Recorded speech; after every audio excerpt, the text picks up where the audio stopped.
Sometimes funeral events in Buddhism may not be quite what you expect. Some people think of funerals as being a time to sort of express your sadness and grief, or maybe just to give respect or honor to someone who has passed away. And I've been desperately trying to find ways to maybe find an appropriate crossover between the Buddhist way of giving as much positive energy as possible to a loved one who has passed away, while also being something which is relevant to us lot who knew Jeanette, who passed away quite well. Generally, the Buddhist idea of a funeral would be to make merits to dedicate on behalf of that person who passed away. Also, it's also a time to reflect for ourselves. So as the people who participate in the funeral, to actually come away maybe with a slightly more accurate or perhaps realistic view of life. Also to maybe hear some Dhamma teachings which might be helpful to us. Also to learn how to put them into our own lives. It's also, if we have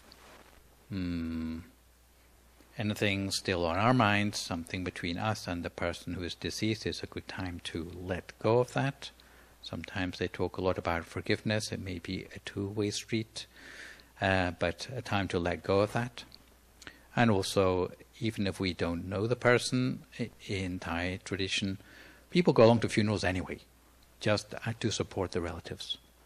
We realize people we know have lost a loved one, even if we don't know the loved one personally. Sometimes we go along for the sake of those friends who have lost that loved one, to support them in a time of difficulty for them. Yeah. So I'm just going to keep talking. At some point I'm going to have to move down the road a little bit. But I will say that I don't know if it's to our credit or not, but this is the third recent funeral that we have organized for our PeacePoint community of volunteers. Some of our losses have been like of an age you would expect people to pass, like recently Sharman Warner. We still have her ashes to talk about at some stage.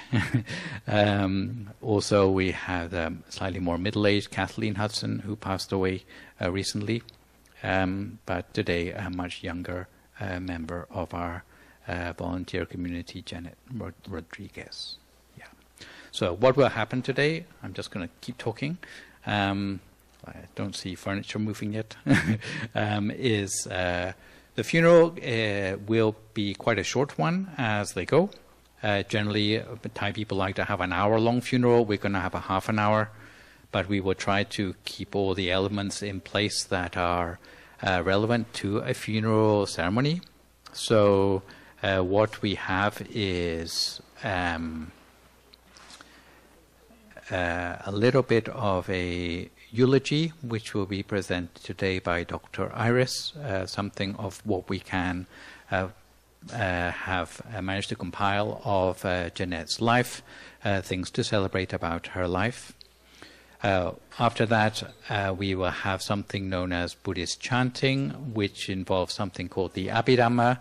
The little boxes we see here, they're not coffins, so please don't be afraid of those. They're actually little boxes which the scriptures are kept in, and we light the candles at the beginning of the ceremony out of respect to sort of bring the Dharma into the sphere of our ceremony. We also light some incense or put flowers there for the deceased. There is a sacred thread that connects it all together, so that when we come to the part of the ceremony where people can come up and present one of these orange robes, that it sort of connects merit-wise with the loved one who has passed away. Then there's a short homily by the lead monk. There is a blessing given, at which point those who are sitting in the front row have something called a water pouring set to pour water from the jug into the little bowl, which is a metaphor for the outpouring of positive energy from our hearts to the heart of the loved one who has passed away, in this case Jeanette Rodriguez. And at the end, then we have a group photo together as a souvenir. Yes. So I'm going to make a move down the line here, and I will be joined by 3 other monks to make up the 4 required for the chanting. Also, our Abbot Venerable Patch will come to sit down on the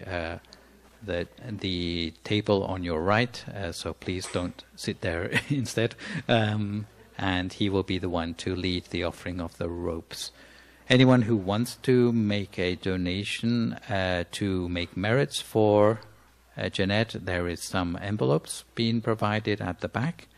This is totally up to you, but we will allocate those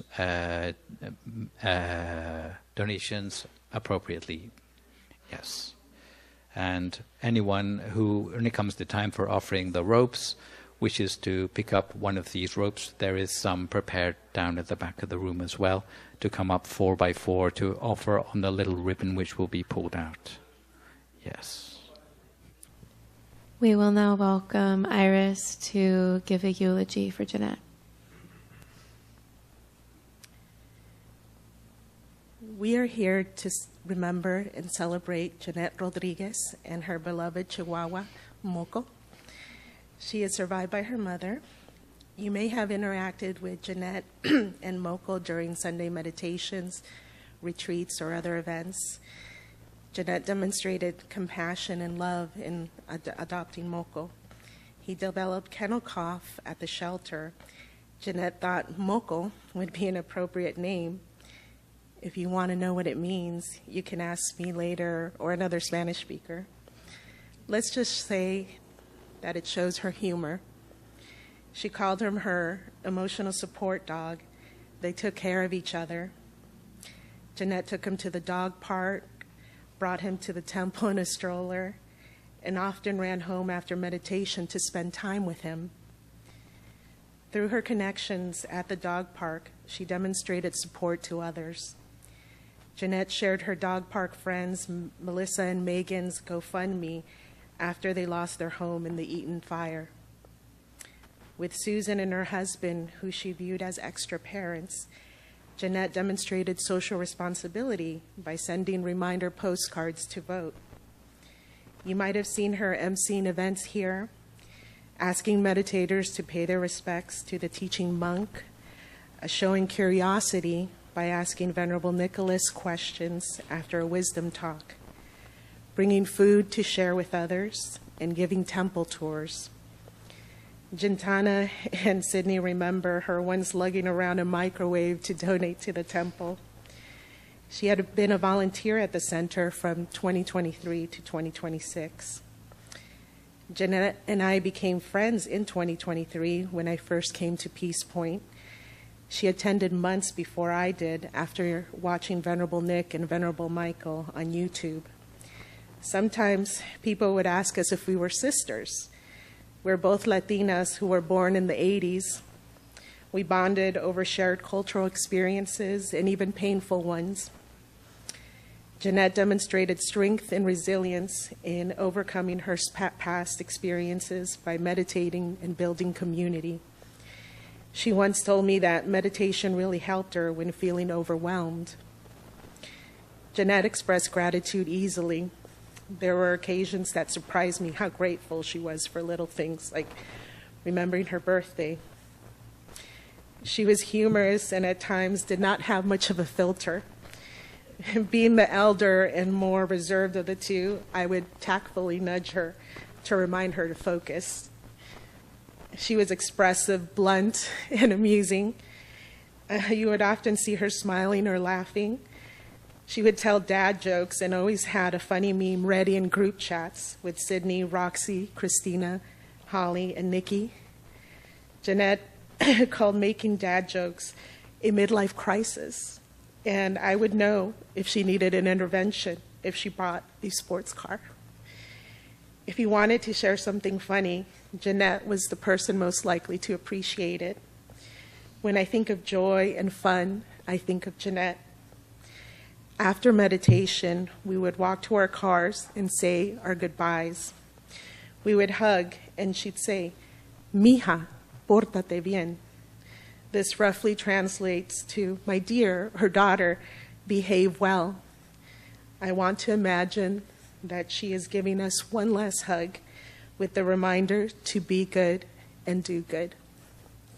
Thank you.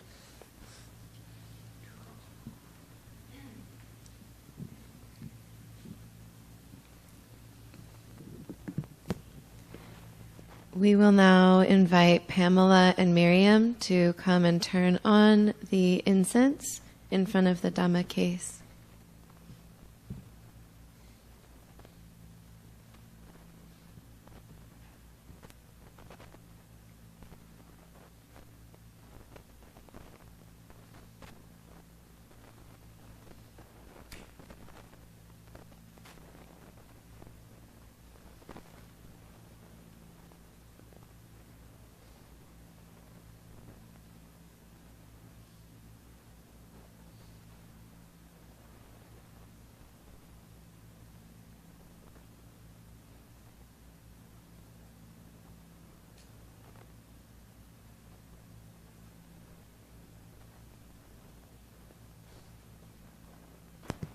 Thank you.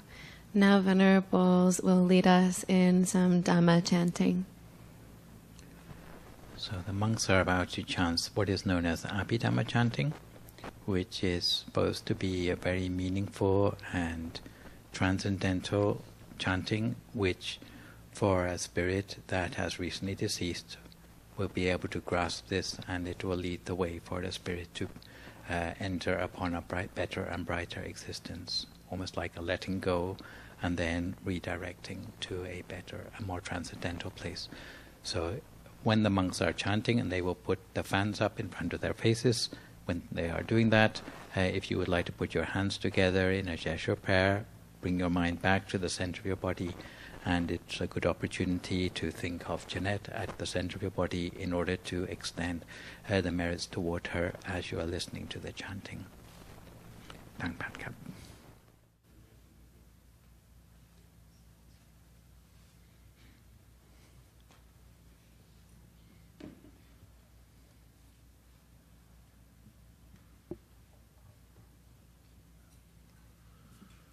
Now, I believe there will be pouring of water to dedicate merits. This will be during chanting. So I just say a few final words before the monks give the blessing. Normally when we come together for a memorial ceremony, our expectation is that younger people will organize the funeral for the older folks. But sometimes it's the other way around, because in this world we cannot be certain how long our life will be. We expect to have 75 years of life on average, but that average means that some people is going to be more and some people is going to be less. But in Buddhism, the Buddha often took the opportunity to point out that the length of our life is not the main thing, but the important thing is what we do with our life. There's a saying in Dhammapada, verse 111, Yo ca vassasataṁ jīve duppañño asamāhito ekāhaṁ jīvito seyyo paññavantassa jhāyino, which means better than 100 years in the life of an ignorant person who has no control over their senses is a day in the life of a person who is wise and meditative. And in this respect, there is a story, which I'll summarize in brief, of an employee in the time of the Buddha of a very noble and faithful supporter of the Buddha called Anathapindika. And in Anathapindika's household, it was a tradition on the full moon day that everyone would keep the 8 precepts, which means not getting the evening meal. And there was a new hire in the household of an Anathapindika who turned up and didn't realize what was going on the full moon day. And he went out and cut firewood as usual. When he came back for his lunch, he found everyone else had already completed their lunch and was fasting for the rest of the day. So, in fact, that day he didn't get to have any food at all. But his idea was that he would keep the 8 precepts no matter what, even if he felt very hungry, but he wanted to have the virtues arising. So, in effect, that guy only kept 8 precepts for a half a day. But it turns out that for whatever reason, that guy passed away, and the last thing in his life which he did was to keep a half a day of 8 precepts. And it turns out that even though he had no idea really what he's doing, no understanding of Buddhism, but he did go to an angelic realm. And this story is to point out that it doesn't matter how long or how intensively that you do good deeds in your life, but if that is the main thing which you did in your life, then that is something very powerful. And I think this definitely applies in the case of our good friend Jeanette Rodriguez. Because since 2023 she volunteered her hard work, her compassion and quick-wittedness at our full moon events, temple tours, outdoor candlelight meditations, meditation retreats. She was one of the mentors on those. She even brought her little dog along for the 8 precept retreat. Can you imagine that? Helping out on Baisakha Puja, manning the PeacePoint publicity stand at El Monte portal between 2 worlds. Also attending most of the Buddhist talks each month. She participated in the temple Buddhist events such as Katina, the Mass Ordination, offering food to the temple, offering snacks such as fruits and raw materials. And it's because of Jeanette's prominent place in our volunteer community that by popular demand we were asked to organize a memorial today in the prime time of Sunday morning rather than the quieter time of the week, so everyone could pay their last respects. And live stream for members of ours who are in far-flung states and countries as well. So sometimes our Theravada is accused of being a little bit tone-deaf concerning the attitude to death and dying. So today I'll share some softer words of a Kadampa former nun called Gen Gomlam, who shared some relatable experiences about the ways Buddhism and meditation helped her to reduce suffering and pain of bereavement in her life. Before she discovered Buddhism, she said she'd never heard the words attachment or delusion used in relation to losing a loved one. If you're young and you lose things, you tend to think, this isn't right, how could this happen, this is not fair. And it leaves us in a state of confusion and sadness. And we spend our whole life gathering together a constellation of things and people and experiences which we believe will make us happy. But she explained that loss by itself doesn't have the power to give us pain. If we realize loss is part of the nature of life, we can actually learn how to transform loss into something that's meaningful and useful and life-enhancing, because we're all going to have to lose everything eventually. She said that pain comes from our reaction, and because reaction to suffering is a second dart of suffering, it is something that we have some control over. So everybody has to do whatever they do to feel better during an acute phase of loss, because we carry so much pain in our hearts. The grief, the loss, the disappointments, the attachment. Unfortunately, when we lose things, we mistake our grief for love. But grief, especially prolonged grief, is a form of attachment. It's a form of cloudedness that produces only pain. So pain is from attachment. It's not from the loss itself. And grief is a negative feeling. So if you can let go of attachment, you can let go of the grief. You can let go of the grief, you can increase your love. And the kind of love that naturally happens will arise when you make room in your mind by actively letting go of the attachment to that person, to switch from a narrow place in your heart into a more loving space. The Buddha taught that we have an inexhaustible fountain of love within us all that will never be extinguished. Instead of compassion, fatigue syndrome, the more we share, the more comes back to us. Because if we don't have a healthy response to loss, then we're going to suffer a whole lot. And the pain that hurts us isn't mostly physical pain, it's the mental pain of losing what we believe was the source of our happiness. But if we let go of that pain, it can be replaced by the best parts of us, because there's no one that doesn't have a lot of love. There's no one that doesn't have compassion, and no one that doesn't have those seeds in them that, if they're nourished, can bring forth the best part of ourselves and the best part of those around us. So just before we complete our ceremony with a monastic blessing and the pouring of water, to dedicate merit to Jeanette Rodriguez, our good friend and our fellow volunteer, I'd like to leave you with the poignant words of Maya Angelou that exemplify what Jeanette gave to the world, and perhaps what we can continue to give to the world in her place. I've learned that people will forget what you said. People will forget what you did. But people will never forget how you made them feel. So if you'd like to put your hands together in a gesture of prayer, prepare to pour the water at the first part of the blessing, then the monks will give the Pali blessing now. ตั้งใจกรวดน้ำอุทิศส่วนกุศลแล้วก็ละผลพระสืบต่อไปเลยนะตักบาตร